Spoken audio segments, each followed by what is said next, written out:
Тодор Петров од Светскиот македонски конгрес поднесе представка до Уставниот суд на Македонија за изборот на Талат Џафери за претседател на Собранието. Петров смета дека Талат Џафери е нелегитимен претседател на Собранието на Република Македонија, независно од тоа што одлуката е веќе објавена и испечатена во службениот весник и стапила на сила. Како што тврди Петров, Талат Џафери нема легитимитет да се представува како претседател на Собранието, бидејќи е избран спротивно Уставот, Законот за Собранието и Деловникот. Поднесов иницијатива до Уставниот суд и сметам дека Уставниот суд дека не се произнесе за поништување на одлуката за избор на претседател на Собранието.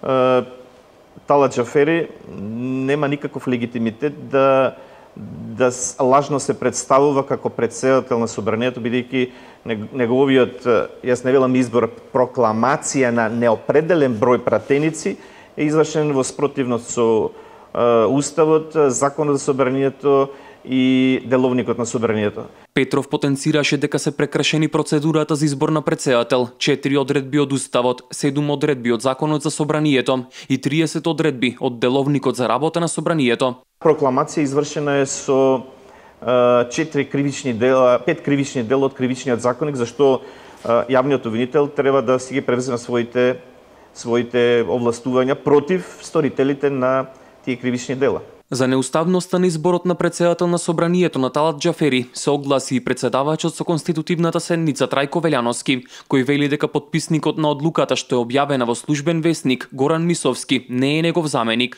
Велјановски вели дека негови заменици како претседавач со конститутивната седница се Стојан Миланов од Социјалистичката партија на Македонија и Јусуф Хасани од Демократската партија на турците во Македонија, а на одлуката објавена во службен весник како потписник стои Горан Мисовски со функција заменик претседавач на конститутивната седница на Собранието на Република Македонија.